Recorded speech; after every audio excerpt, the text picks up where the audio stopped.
Europe 1, au cœur de l'histoire. Franck Ferrand nous emmène à Saint-Pétersbourg cet après-midi. Bonjour Franck. Bonjour Carole, bonjour à tous. Alors aujourd'hui, ce n'est pas un tsar ou une impératrice qui nous amène aux rives de la Neva, non, c'est un souverain des lettres plutôt, c'est Pouchkine. Je vous propose de revivre la fin de la vie de Pouchkine, après quoi, je recevrai, pour évoquer le grand poète national russe, l'historienne Marie-Pierre Ray, qui le connaît tellement bien. Pas de Ferrand mobile donc cet après-midi, on va dire que nous allons plutôt emprunter un traîneau à clochette.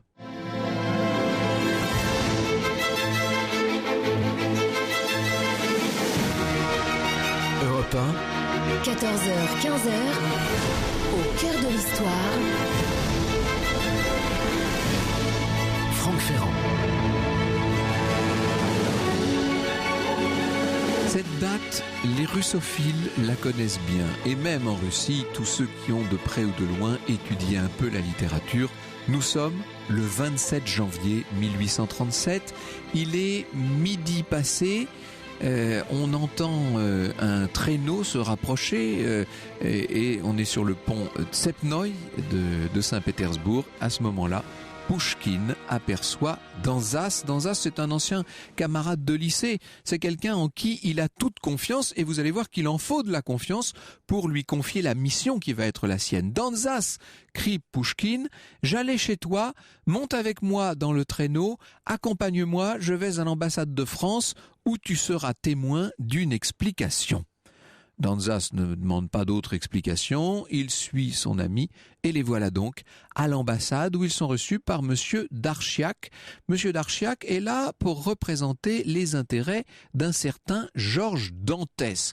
Un témoin des intérêts, et oui, vous avez bien compris, et Danzas est aussi surpris que vous peut-être, c'est bien d'un duel qu'il s'agit, un duel d'honneur. Alors, on va pas se battre à l'épée ou au sabre comme on l'a fait jusqu'ici depuis quelques siècles, on va se battre au pistolet, c'est l'habitude dans ce premier tiers du 19e siècle. Danzas est complètement effondré de découvrir ça, bien entendu, mais que voulez-vous? La mort dans l'âme, il accepte, il sera donc le témoin de Pouchkine, et avec Monsieur Darchiak, il commence déjà à étudier le règlement du duel. Après quoi, il va rejoindre Pouchkine chez lui. Chez lui, c'est au numéro 15 du quai de la Moïka. On est tout près du palais impérial. Un rendez-vous a été fixé avec les autres, avec la partie adverse, si je puis dire, à la confiserie Wolf. Rendez-vous qui a été pris pour 16h. On disait à l'époque à 4h de l'après-midi. Et puis de là, on part pour Novoïdrievna, qui est l'endroit fixé mais pour le moment terrible, pour la véritable confrontation. Entre-temps, Danzas a pu se procurer 2 pistolets. Ce sont de beaux pistolets, longs, brillants, terribles, si je puis dire. Ces pistolets, on en a parlé, rappelez-vous, il y a maintenant de nombreuses années, lorsque le président Mitterrand a demandé qu'on aille les chercher à Amboise pour en faire cadeau à la Russie à l'époque de Mikhaïl Gorbatchev. Donc, revenons à 1837, à ce terrible 27 janvier. Ce jour-là, l'air est pur, il fait très froid. On avance en direction donc du rendez-vous fatal, et sur le quai même du palais, le traîneau de Pouchkine va croiser celui de sa femme, Natalia. Danzas reconnaît le traîneau de sa femme. Il sait qu'il en est en train de croiser. Les deux équipages vont vraiment se croiser côte à côte. Danzas se dit que c'est peut-être la dernière chance pour éviter le pire. Mais non. Natalia va passer d'un côté, Pouchkine, son mari, de l'autre, et il n'y aura rien à faire. On se rend maintenant à la fatalité. Danzas est vraiment très mal. Il a peur pour son camarade. Un camarade qu'il admire énormément. Pour lui, Pouchkine est véritablement l'accomplissement de ce qu'il aurait aimé être. Et voilà que ce Pouchkine va mettre sa vie en danger pour une sombre histoire d'honneur. La rencontre entre ces deux-là entre Pouchkine et Danzas, elle remonte à 1815, c'est-à-dire 22 ans plus tôt, et elle a eu lieu dans l'enceinte d'un établissement très particulier qui était le lycée impérial de Tsarskoye Selo. C'était pas n'importe quel lycée, puisque c'était une sorte de lycée pilote qu'avait voulu l'empereur Alexandre Ier, un lycée où l'on enseignait à une trentaine d'élèves choisis parmi de jeunes nobles, destinés aux plus hautes charges de l'État et auxquels on enseignait selon des méthodes tout à fait particulières, selon une pédagogie très moderne. Je poserai tout à l'heure la question à Marie-Pierre Ray. C'est un sujet qui mérite d'être creusé. Il faut que je vous dise qu'Alexandre Sergueïovitch Pouchkine était né en mai 99, donc en 1815. Il avait 16 ans, tout simplement. Il était né le 26 mai 99, ce qui faisait de lui un Gémeaux. Il était le fils de l'amusant Sergueï Pouchkine et de la charmante Nadejda. Tout ce monde-là, évidemment, fait partie de la cour. On ne peut pas dire de la mère d'Alexandre qu'elle ait été très aimante, c'est le moins qu'on puisse dire. Elle l'a, j'allais dire abandonné, c'est un grand mot, mais enfin, elle a vraiment livré son fils à lui-même. Et on l'a vu très tôt se réfugier dans l'endroit qui pour lui était l'endroit calme et heureux de la maison, la bibliothèque de son père. Et c'est là qu'il a dévoré un grand nombre d'ouvrages, notamment des ouvrages de littérature française. Après quoi il est entré au lycée de Tsarskoye Selo, véritable pépinière de poètes. On comprend que son talent se soit développé dans de telles conditions. Or, le 8 janvier 1815, on reçoit au lycée impérial, donc à Tsarskoye Selo, un certain nombre de hautes personnalités. Il y a le ministre de l'Intérieur, le métropolite, un certain nombre de généraux, et parmi tous ces gens-là, pour le gala de l'école, le grand poète Derzhavin. Or, le directeur, pour rendre hommage à ces très prestigieux visiteurs, n'a pas eu d'autre idée que de choisir le plus brillant de ses élèves, et le plus brillant de ses élèves, évidemment, c'est un certain Alexandre Sergueïovitch.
De la bande originale du film Onegins sur Europe 1. Restez avec nous cet après-midi. Franck Ferrand nous emmène au cœur de l'histoire d'Alexandre Pouchkine et la suite, c'est dans un instant.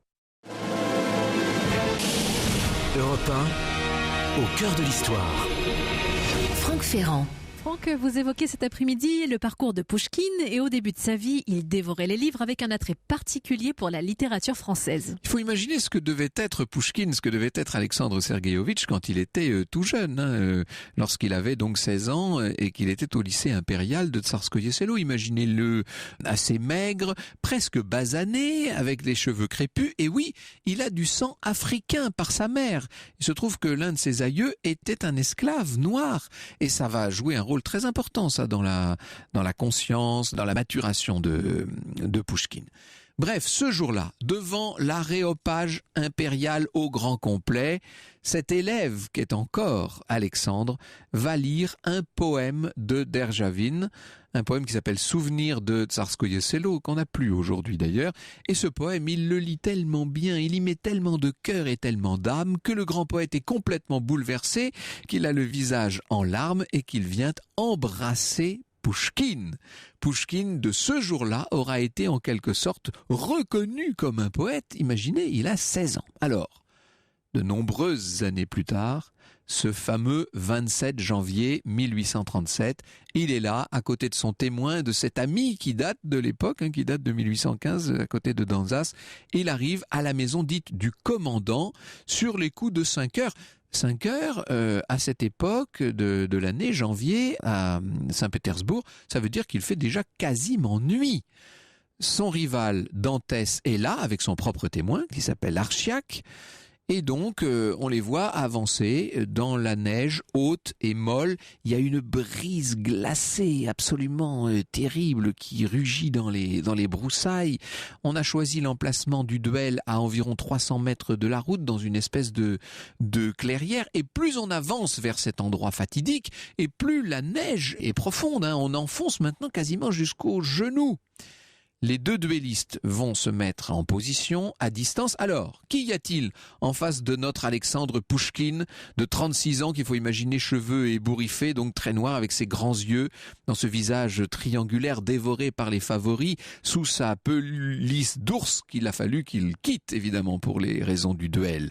Eh bien, en face, il y a Georges Dantès, un Français immigré qui a 24 ans, grand, blond aux yeux clairs, et il porte beau, sous son castor, dans son uniforme blanc des chevaliers gardes. C'est intéressant cette histoire d'uniforme blanc, parce que ça nous ramène à une prédiction qui avait été faite autrefois à Alexandre par une vieille Allemande, et qui avait dit qu'il serait un jour victime d'un weißer Mensch, d'un homme en blanc. Eh bien le voilà, l'homme en blanc, qui en quelque sorte incarne maintenant la mort. Alors les deux hommes se sont mis en position. Je vous l'ai dit, à quoi pense Alexandre Pouchkine à ce moment-là? Est-ce qu'il pense au duel qu'il avait naguère inventé, mettant aux prises le poète Lenski avec le gandin Eugène Onéguine? Dans l'œuvre, le dandy tuait le poète. Dans la réalité, on se dit que tout de même, Dieu ne va pas permettre que le plus grand poète russe soit descendu comme ça, comme un lapin pour une histoire d'adultère, et tué qui plus est par un gamin insolent, étranger de surcroît. À quoi pense Pouchkine? Est-ce qu'il pense aux grandes étapes de sa vie? C'est possible. Cette vie, elle n'avait véritablement commencé, je vous l'ai présenté jusqu'à l'adolescence et jusqu'à l'époque où il était élève au lycée impérial, mais cette vie, elle n'avait véritablement commencé que vers l'âge de 18 ans, lorsque Pouchkine, jeune fonctionnaire du ministère des Affaires étrangères, avait été en âge de profiter des plaisirs pétersbourgeois. Sa vie à l'époque, quand il avait 18-20 ans, sa vie n'était qu'un véritable tourbillon. On le voyait passer de salon en tripot, de club politique en maison de passe. C'était lui-même un gandin, lui-même un dandy, mais peut-être moins superficiel et moins inoffensif qu'il n'y paraissait. Il faut vous dire qu'Alexandre très tôt a eu cette conscience politique qui l'a opposé au régime impérial. Il écrit des épigrammes contre le tsar, des épigrammes tellement remarquables que l'on voit un certain nombre de sociétés secrètes se les échanger sous le manteau. Les épigrammes en question visaient essentiellement l'infâme Arakcheïev. Arakcheïev, c'était le premier ministre, le conseiller favori du tsar, qui rêvait littéralement de transformer la Russie en caserne. Et ça, bien sûr que ça ne pouvait pas plaire à un jeune homme comme Alexandre. Et d'ailleurs, la police va bientôt le repérer, on va lever le voile sur les activités occultes de ce jeune poète qui est envoyé chez des amis de sa famille, chez un certain Joukovski qui se trouve en Sibérie. Il sera bientôt attaché au général Insoff et il se trouve que le général Insoff étant lui-même muté dans les provinces du Sud, eh bien notre Pouchkine va se retrouver dans des régions relativement accortes, somme toute. Le général, qui plus est assez compréhensif, il le laisse partir à sa guise vers le Caucase avec la famille du général Raïrevski, qui, ce général, a lui-même 2 filles charmantes. Ah, ça plaît bien à Alexandre. Il faut vous dire, et je n'ai pas encore eu le temps de vous l'expliquer vraiment, qu'il est un véritable Don Juan. On le verra chasser son ennui de toutes les manières possibles, vous me suivez, dans la ville moldave de Kishinev. Et puis, de retour à Odessa, il est reçu par le comte Vorontsov, qui est le gouverneur, reçu dans ses bureaux. Le comte Vorontsov n'est pas très amical, c'est le moins qu'on puisse dire, avec Pouchkine. Mais en revanche, la comtesse Vorontsova, elle, vous imaginez, elle devient littéralement un idéal pour Pouchkine qui à cette époque-là va écrire Le prisonnier du Caucase et puis Les frères brigands. Sa langue, à cette époque, devient un peu moins soutenue. On trouve des allusions dans ses textes aux orties, aux laits caillés, aux bottes. Bref, on a l'impression déjà que M. Pouchkine a l'intention de se libérer littérairement comme il s'était politiquement libéré. Cet après-midi, nous sommes au cœur de l'histoire du père de la littérature russe, Alexandre Pouchkine. Et avant la pause, Franck, vous nous appreniez que Pouchkine, le Don Juan, s'est d'abord libéré politiquement et que désormais son intention est de se libérer au niveau littéraire. C'est quelqu'un d'imprudent, Pouchkine, à cette époque. Il faut bien le dire, il est tout jeune en même temps. Dans une de ses lettres, il est allé jusqu'à remettre en cause, mettre en doute en tout cas, l'immortalité de l'âme. La lettre en question a été saisie et ça y est, la police s'en est encore occupée et Alexandre Ier va l'assigner à résidence chez ses parents. Son père est prince de Pskov. Il va se retrouver à Mikhailovskoye dans une demeure qui va compter pour lui, qui est une demeure où il va créer de façon assez extraordinaire. Nous aurons l'occasion d'en parler tout à l'heure avec Emmanuel Ducamp, bien entendu. Il arrive à Mikhailovskoye en 1824, en août 1824, oui c'est ça. Il faut imaginer la maison, grande demeure de bois assez isolée. Il retrouve là sa vieille nounou Arina, c'est le bon côté des choses. Et puis il mène une vie qui est la vie de quelqu'un en exil, qu'est-ce que vous voulez. Il prend des bains glacés dans la rivière, il écrit, il tire au pistolet, ça peut servir. On le voit aussi monter à cheval et puis le soir, il écoute les vieilles fables du folklore russe. Tout ça va l'inspirer, bien entendu. C'est un déclic. On pourrait dire d'une certaine manière que cet exil forcé de Pouchkine va lui permettre d'entrer en résonance avec un certain nombre de fondamentaux de l'âme russe. Et à partir de là, il adopte ce langage si simple, si savoureux, si coloré qui aujourd'hui encore, dans la Russie d'aujourd'hui, fait son immense succès. Avant de partir pour l'exil, Alexandre avait eu, l'imprudence ou la prudence, peu importe, d'écrire une supplique au tsar Alexandre Ier pour lui demander de le pardonner. Il arrive ensuite chez ses parents, etc. Sauf qu'entre-temps, il y a cette crise terrible induite par la mort d'Alexandre Ier. Vous savez que finalement, c'est le tsar Nicolas Ier, le frère d'Alexandre, qui va prendre le pouvoir. Mais entre-temps, il y a eu une grave crise dont ont profité un certain nombre de révoltés, de libéraux et même de républicains. On les appelle les décembristes, car leur mouvement date de décembre 1825. Et Alexandre va recevoir chez ses parents une estafette impériale qui lui demande de regagner la capitale où le tsar en personne, mais cette fois c'est le tsar Nicolas Ier, veut le rencontrer. Nicolas Ier le reçoit, alors c'est une scène assez extraordinaire, complètement surréaliste avant l'heure si je puis dire, avec un tsar plutôt patelin qui explique à Pouchkine qu'il a beaucoup de talent, qu'il ne doit pas se commettre dans de mauvaises aventures, alors que lui est tout à fait favorable aux décembristes et qu'il regrette de n'avoir pas été dans la capitale pour pouvoir participer à la sédition, mais enfin c'est ainsi. Et lorsque le tsar clôt l'entretien, il dit à la cour qui se trouve là, aux témoins, il leur dit, écoutez, voici messieurs le nouveau Pouchkine et je vous demande d'oublier l'ancien. Au passage, le tsar a proposé au poète de lui envoyer désormais tous ses manuscrits. Il le conseillera littérairement. Alors vous imaginez, Pouchkine lui envoie par exemple le manuscrit de Boris Godunov et le tsar lui dit « Oh oui, c'est bien joli ça, mais vous devriez plutôt en faire une nouvelle dans le genre de Walter Scott. » À mon avis, c'est une collaboration littéraire qui ne va pas durer longtemps. La police continue à ouvrir le courrier de Pouchkine, continue à lire ses publications. Le moins qu'on puisse dire est qu'il n'est pas du tout rentré dans le rang. On va continuer à le persécuter. Il est obligé de repartir en exil. Et c'est vers cette époque qu'il va tomber fou amoureux de la toute jeune Natalia Nikolaïevna Goncharova. Elle a 16 ans, elle est belle comme un cœur, mais elle est, disons-le, complètement sans cervelle. Dans un premier temps, elle a éconduit Pouchkine. Il faut dire que ses parents voient d'un très mauvais œil ses relations avec un jeune homme qui maintenant, vous l'aurez compris, sans le soufre. On voit Pouchkine repartir chez ses parents, alors cette fois du côté de Nijni Novgorod. On parlera également de cette maison où il va écrire un certain nombre de livres et notamment les 2 derniers chants d'Eugène Onegin dans un style d'un réalisme absolument inédit. Et puis il rentre à Saint-Pétersbourg pour épouser en février 1831 sa Goncharova.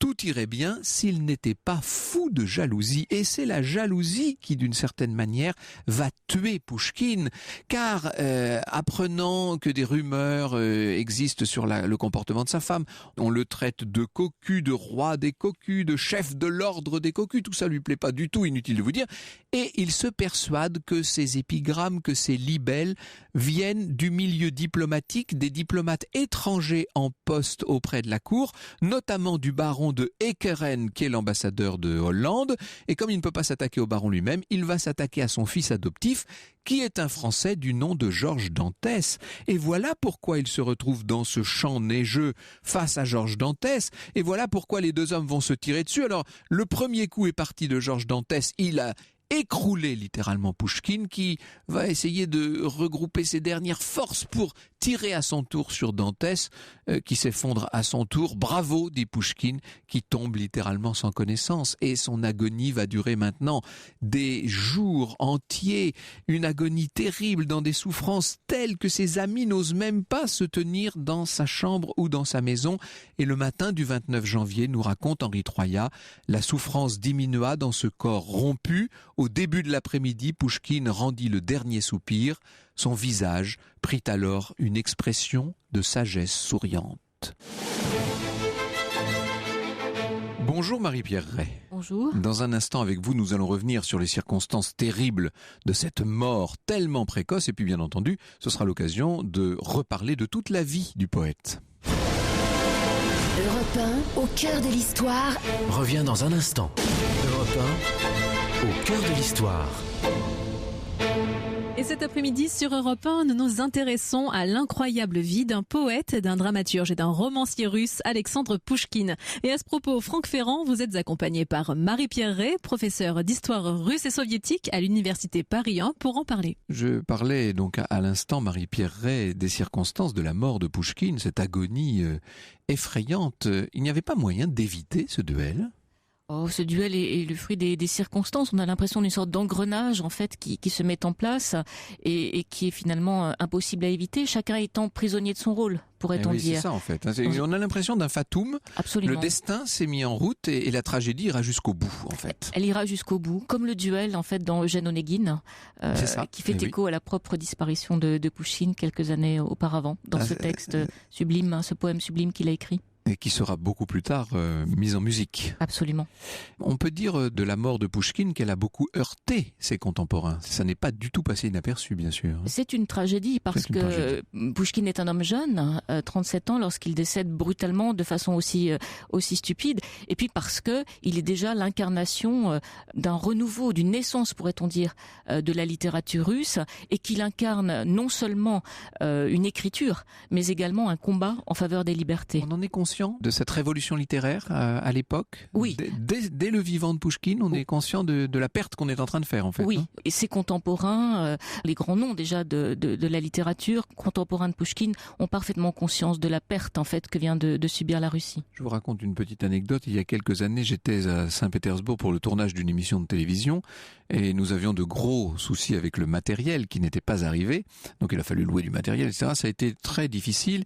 Et voyant que nous étions très tendus et même très angoissés, la dame qui nous accompagnait n'arrêtait pas de dire, qui était une Russe, bien entendu, ce qu'on appelle un fixeur dans le monde de la télévision, n'arrêtait pas de dire, pour vous détendre un peu, quelques vers de Pouchkine.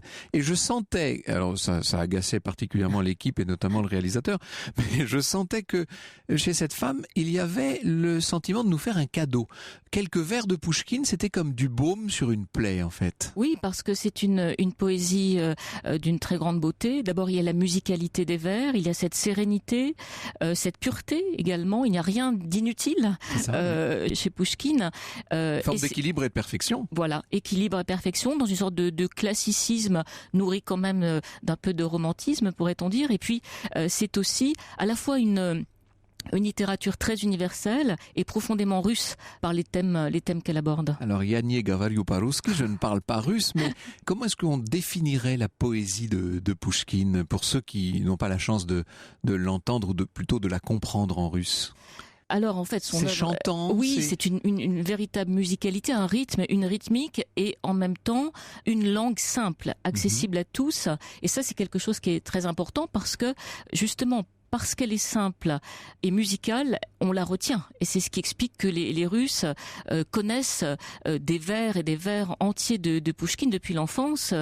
C'est le Victor Hugo russe, mais en beaucoup plus nostalgique, en plus délicat, si je puis dire. En plus délicat, une force aussi d'évocation, de description qui est extraordinaire. Et puis, on a non seulement des poèmes, mais Eugène Onegin, par exemple, est un long poème en vers, c'est-à-dire qu'il y a aussi une sorte de récit que l'on trouve sous la plume de Pouchkine, qui raconte en fait ce que l'on ne trouve pas dans des poèmes plus brèves. Donc on a cette richesse du récit, et puis voilà cette musicalité des vers unique pour toute la littérature russe. Il y a quelques années, j'avais consacré ici même une émission au grand-père de couleur de Pouchkine. D'où vient-il? Quelle est son origine familiale, en fait? Alors, il est par sa mère descendant d'Abraham Hannibal, qui était un petit garçon noir qui avait été en fait élevé, puisque l'Empire ottoman pratiquait la traite. Donc, il a été enlevé, mené à la cour du sultan Ahmed III tout début du XVIIIe siècle. Et puis, un an plus tard, il est acheté en fait par l'ambassadeur. Oui, c'est un petit esclave acheté par l'ambassadeur de Russie à Istanbul, Constantinople, et offert à Pierre le Grand. Et Pierre, en fait, qui est un homme très très ouvert sur son temps, même en avance, est toujours très intéressé par tout ce qui se distingue, tout ce qui est un peu différent. Et se dit, je vais en fait élever cet enfant, lui donner une éducation, car il est convaincu que, au-delà de la couleur, de la race, l'éducation joue un rôle fondamental. Et il va en quelque sorte expérimenter, pourrait-on dire, cette décision. Et de fait, ce petit garçon, devenu filleul, il est en fait adopté par Pierre, d'où son nom Abraham Petrovitch, Petrovitch, fils de Pierre. Il est donc élevé au rang de filleul, et il deviendra un très grand général, ingénieur militaire, mathématicien et général de l'armée russe. Alors, le nôtre, Alexandre Sergeyevitch, il est quoi par rapport à cet Hannibal? C'est ton arrière-petit-fils. Arrière-petit-fils. Oui, par sa maman. Donc il a toujours vécu, il est né, lui, Alexandre, dans un monde assez privilégié, dans la haute société pétersbourgeoise. Oui, alors il est de grande noblesse, mais il porte en lui quand même des fêlures, pourrait-on dire. Il y a d'abord ses racines, dont il est très fier, mais en même temps des fêlures d'enfance, puisque sa mère le rejette en fait. Alors sa maman, on l'appelait la belle créole, c'était une des plus belles femmes de Saint-Pétersbourg, mais elle se reconnaissait mal en quelque sorte dans cet enfant qui avait la peau très mate, qui avait les cheveux noirs, il avait les yeux bleus mais les cheveux noirs frisés, et elle le trouvait laid et elle le lui disait en tout cas, et il a donc toujours vécu un peu cette filiation à la fois comme un objet de très grande fierté car il en était fier, et en même temps cette blessure en fait de l'enfance qui n'a jamais vraiment guéri. Oui, et qui l'a peut-être amené à penser différemment, sans doute, à s'aventurer sur dans certaines voies. Il n'est pas bien vu de la cour, c'est le moins qu'on puisse dire. Ça va l'amener à s'exiler d'ailleurs. Alors, il n'est pas bien vu de la cour pour plusieurs raisons. Parce que il est très insolent. Il a une liberté de ton, peut-être aussi liée à son jeune âge, une sorte de très grande liberté. Mais il est très insolent. Il est perçu comme tel. Et puis très vite, très tôt, il y a cet enfant qui écrit, enfin cet adolescent, mais les premiers vers, il a 15 ans, donc sont à la fois reconnus comme des vers extraordinaires, et en même temps, bien sûr, cette liberté de parole qu'il s'arroge ne va pas plaire à tout le monde. Et donc, à la cour, il est très vite évidemment perçu comme quelqu'un qui a des idées libérales, et ses premiers poèmes, l'Ode à la liberté, rien que le titre, qui date de 1819, donc il a 20 ans, est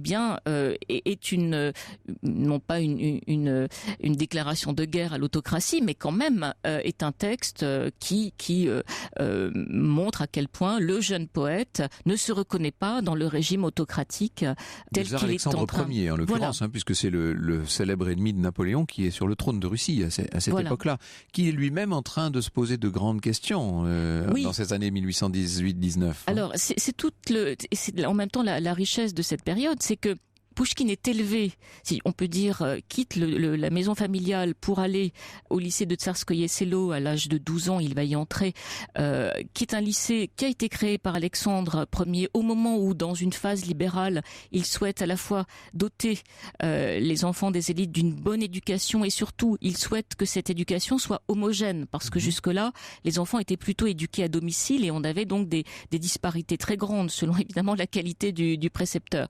Donc là, il s'agit de donner aux enfants des élites qui vont servir l'État une éducation homogène, ouverte à l'esprit des Lumières. Et Pouchkine va s'imprégner de cette culture, et en particulier de cette culture française du XVIIIe siècle. Mais peu à peu, Alexandre Ier évolue vers un conservatisme qui le détache en fait de cette première phase et qui va valoir à Pouchkine son exil. Europe 1, au cœur de l'histoire. Revient dans un instant. Europe 1, Au cœur de l'histoire. Franck Ferrand. Cet après-midi, c'est la vie d'Alexandre Pouchkine qui est évoquée. Et Franck, vous êtes en compagnie de Marie-Pierre Ray, professeure d'histoire russe et soviétique à l'université Paris 1 et également auteur des ouvrages La Russie face à l'Europe d'Ivan le Terrible à Vladimir Poutine aux éditions Champ Flammarion et également auteur d'Alexandre Ier, le tsar qui vainquit Napoléon chez Flammarion. Quand on parle de l'exil de Pouchkine, Marie-Pierre Ray, c'est pas le goulag, si je puis dire. Il ne part pas pour la Sibérie quand même. Non, pas du tout. Il reste en exil quand même de 1820 à 26, donc c'est une longue période, mais il va beaucoup bouger. En fait, il va à la fois aller en Crimée, dans le Caucase, et puis il sera exilé sur les terres familiales. Donc c'est un exil relativement clément, mais il s'ennuie beaucoup parce qu'il est, en tout cas, lorsqu'il est exilé sur les terres familiales, il s'ennuie beaucoup. En revanche, quand il va aller en Crimée, dans le Caucase, il va ainsi pouvoir voyager, s'imprégner d'une culture qui est différente de la culture strictement russe, et il en rapportera des textes magnifiques qui vont considérablement peser dans son œuvre. Donc l'exil a été bénéfique. Et d'autre part, elle lui a sauvé la vie. Une forme de retraite intellectuelle pour lui, et spirituelle et mentale, et dans tous les domaines en fait. Oui. C'est assez étonnant. Oui, et puis elle va participer de cette maturation de son œuvre. Et ça, c'est vraiment quelque chose de très important. Si la langue de Pouchkine est si pure, nous dites-vous, et si simple et si forte, c'est peut-être aussi, alors il y a le génie propre du personnage, mais c'est peut-être aussi parce qu'il a pu la confronter à cet éloignement et à cette solitude d'une certaine manière. Oui, sans doute, oui. Alors, le tsar Alexandre Ier meurt en 1825.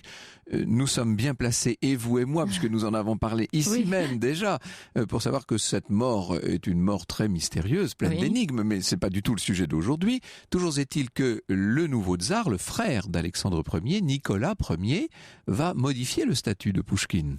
Oui, alors ce qui est très intéressant, il faut rappeler que il y a eu donc fin 1825, au moment de la disparition d'Alexandre, une tentative de coup d'État, de coup de force, portée par des hommes en fait relevant de la grande aristocratie, des officiers, et dont certains étaient relativement proches de Pouchkine. Mais il n'a pas été évidemment incriminé puisqu'il est à ce moment-là en exil. Donc l'exil de ce point de vue-là a été bénéfique, l'a sauvé. En revanche, certains lui reprocheront puisque les décembristes lisaient Pouchkine, et on a retrouvé en fait dans... Les décembristes parce que les événements ont lieu le 26 décembre 1825 en fait. Donc quelque part il est quand même un peu perçu comme quelqu'un de proche de cette mouvance, un peu sulfureux quand même, absolument. Mais Nicolas Ier lui accorde cette amnistie. Mais en même temps, en lui le contraignant à la fois à revenir à Saint-Pétersbourg, mais à rester sous le contrôle, sous la surveillance personnelle du tsar. Et va s'établir une relation extrêmement curieuse entre ce tsar qui réclame à lire tout ce que Pouchkine écrit et dont il lui a dit « je serai ton premier censeur ». Et d'un côté, évidemment, Pouchkine échappe à la censure officielle, des bureaux officiels, mais il est sous le regard permanent, pourrait-on dire, de l'empereur Nicolas Ier. ce qui n'est pas très confortable pour un écrivain qui souhaite tout de même évidemment conserver sa liberté de penser. Il aurait pu être une sorte de leader politique s'il avait été plus libre, d'après vous. Je ne crois pas. Non, je ne crois pas. En ce sens que sa personnalité est à la fois trop brillante et en même temps trop solitaire. Il a des amis très très très chers qui le pleureront d'ailleurs au moment de sa disparition tragique. Mais pour autant, il montre la voie par les idées qui sont les siennes, comme son ode à la liberté ou Le Village, qui est une dénonciation du servage. Mais pour autant, je ne pense pas qu'il aurait eu le désir. Il vit en solitaire. Il a besoin d'être seul pour écrire et son vrai compas, c'est l'écriture. Bien sûr. Oui. Alors, nous avons parlé tout à l'heure bien sûr de Jane Onegin. Il faudrait dire un mot de Boris Godunov, de la Dame de Pique, des personnages créés par Pouchkine. Alors, ce qui est très intéressant, c'est que on a une littérature.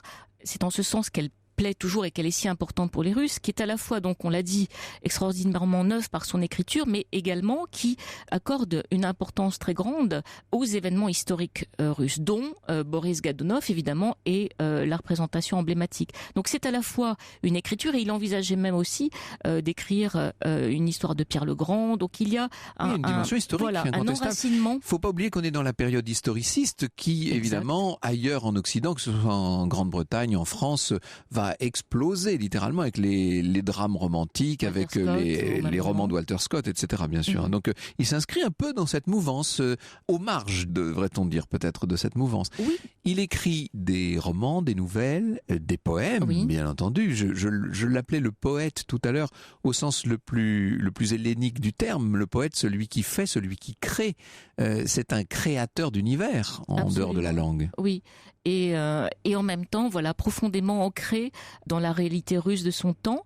Et il va aussi participer finalement à donner aux Russes leur identité, puisque grâce à cette littérature, il y a à la fois une fierté et un amour de la langue russe qui va s'installer, et puis un intérêt nouveau pour l'histoire russe, y compris dans ses phases les plus tragiques, comme la période de Boris Godunov.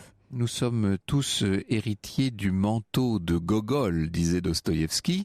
Le manteau de Gogol est fondamental, mais on pourrait presque dire que le maître de poste de Pouchkine est peut-être plus fondamental encore. Il est à l'origine de ce grand mouvement littéraire. Oui, et d'autre part, il faut aussi mentionner, c'est intéressant, que Pouchkine a été lui-même un révélateur de talent, parce que il écrit. Dont Gogol, d'ailleurs. Voilà, absolument. Il a été, il écrit dans une revue. Il est une des grandes figures de cette revue, et il publie Gogol, qui le pleurera et qui sera dévasté par sa mort, parce que il y a chez Pouchkine cette générosité aussi qui le conduit à donner la parole, pourrait-on dire, à ces nouveaux talents qu'il repère très vite. La revue, le Contemporain. C'est le Contemporain. Et ça se dit comment en russe? Sovremyannik. Ah voilà, c'est tout de suite mieux. On y est, que voulez-vous? Europe 1, au cœur de l'histoire, revient dans un instant.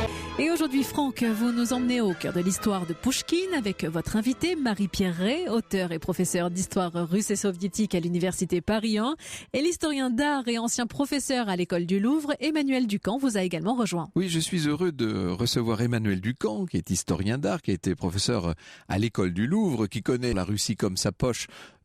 Ça, c'est certain. En tout cas, tout ce coin-là de la Russie, et notamment les lieux pouchkiniens. Bonjour Emmanuel Ducamp. Bonjour. Merci de nous accompagner sur ces routes que nous allons imaginer enneigées, puisqu'on est encore à la bonne saison pour ça. Il y a de la neige. Aujourd'hui. Oui. Et il y avait alors ces traîneaux à l'époque, ces fourrures, tout ça, cette atmosphère. Et puis un certain sens du romantisme, mais un romantisme à la russe. C'est une période très brillante que celle de la fin du règne d'Alexandre et surtout le règne de Nicolas Ier. Tout à fait, parce que la ville, en fait, sur les bases établies d'abord par Élisabeth Ier, la fille de Pierre le Grand, puis Catherine II, je dirais, s'étend aux deux sens du terme, géographiquement et en termes d'architecture. C'est sous le règne d'Alexandre Ier qu'on termine la place du Palais d'Hiver avec ce palais fantastique qu'on appelle en russe le Glavny Shtab. C'est le grand état-major qui abrite aujourd'hui les tableaux impressionnistes de la collection Choukine, à 2 pas en fait de la maison de Pouchkine, la même où il est mort en 1837, qui est sur l'un des canaux les plus célèbres de Pétersbourg, qui est le canal de la Moïka. Et alors quand on va à Tsarskoye Selo, justement, on voit encore beaucoup de panneaux Pouchkine, etc. Oui. C'était le village de Pouchkine. C'est-à-dire en 1937, les autorités soviétiques ont décidé de débaptiser Tsarskoye Selo parce que ça avait une consonance exactement un peu trop impériale, et on a appelé donc la ville de Tsarskoye Selo Pouchkine, nom qui a survécu jusqu'aux années 90 et qui survit d'ailleurs encore dans la division administrative. Et l'âme de Pouchkine s'y trouve encore? Est-ce qu'on peut dire ça, Marie-Pierre Ray? Oui, quand même, oui. Et on peut encore d'ailleurs visiter le lycée. Et ça, c'est quelque chose de très émouvant. Et la maison où il habitait aussi quand il venait à Tsarskoye Selo, ensuite, a posteriori, qui est sur le chemin qui mène au palais Alexandre. À propos du lycée, vous parliez tout à l'heure, hors antenne, avant que ne commence l'émission, vous parliez des livres que l'on a offerts en quelque sorte aux lycéens de ce lycée pilote, parce que c'était ça l'idée. Hein. Oui, le lycée a été créé en 1811 et puis le directeur du lycée se plaignant de ne pas avoir assez de livres pour nourrir la bibliothèque, Alexandre a puisé dans sa bibliothèque et dans celle de sa grand-mère Catherine pour alimenter la bibliothèque. Et ce que l'on observe, c'est la prédominance des livres français et en particulier des classiques. Mais il faut dire que Catherine achetait ses livres beaucoup en France. Diderot était chargé de cela, si je ne m'abuse. Et elle a récupéré la bibliothèque de Voltaire aussi. Voilà. Mais ce qui est intéressant, c'est de mentionner que ces enfants, cette première génération des lycéens dont Pouchkine fait partie, sont élevés, pourrait-on dire, dans l'esprit à la fois de la littérature classique et de l'esprit des Lumières. Alors nous n'avons pas tout vu de cette brève vie de Pouchkine. Parlez-nous de Natalia Nikolaïevna Goncharova. Alors, lorsqu'il se marie, il a 32 ans et elle en a 18. Donc ça, c'est important à mentionner tout de même. Oui, une claire différence d'âge. Elle était extrêmement belle. Donc il a clairement été attiré. Et puis il se disait, il faut que je me marie. Il a une sorte d'évolution. Il a mené une vie un peu dissolue quand il est jeune. Et il veut s'agir et se marier.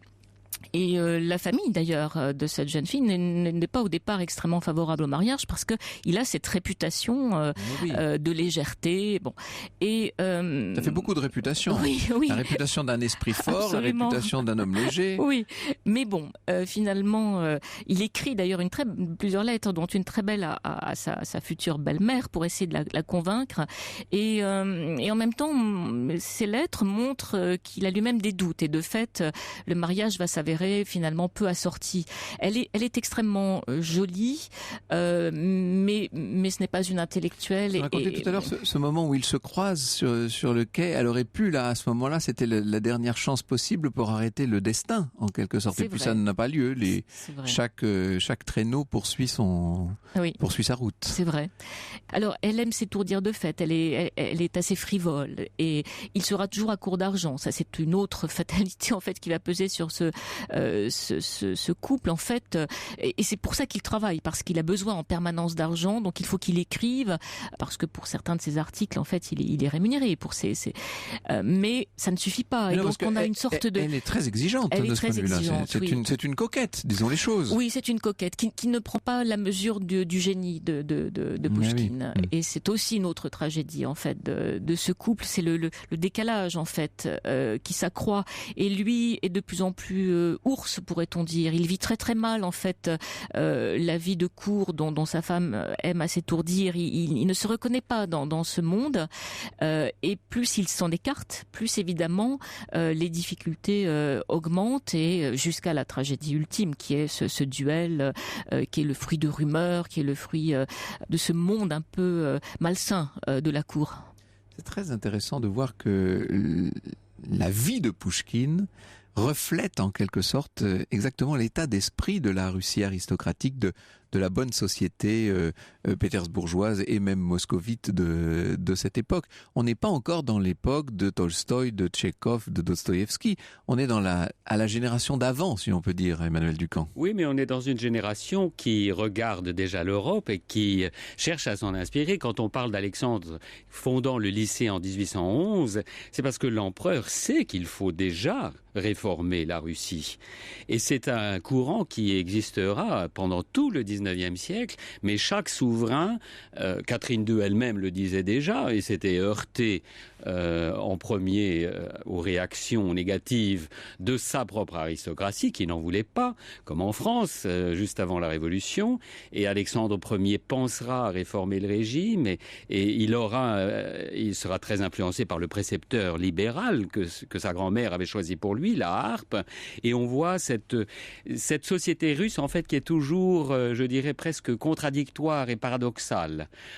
On s'intéresse à la liberté, on la regarde, on essaye de la promouvoir, mais on n'y arrive pas obligatoirement. Je renvoie nos auditeurs, cher Emmanuel, à votre ouvrage Saint-Pétersbourg, chez Citadel et Masneau. C'est une promenade de papier après celle magnifique et orale que nous venons de faire. Marie-Pierre Ray, je renvoie aussi nos auditeurs à La Russie face à l'Europe d'Ivan le Terrible à Vladimir Poutine, dans la collection Champ chez Flammarion, donc en poche, sorti l'année dernière.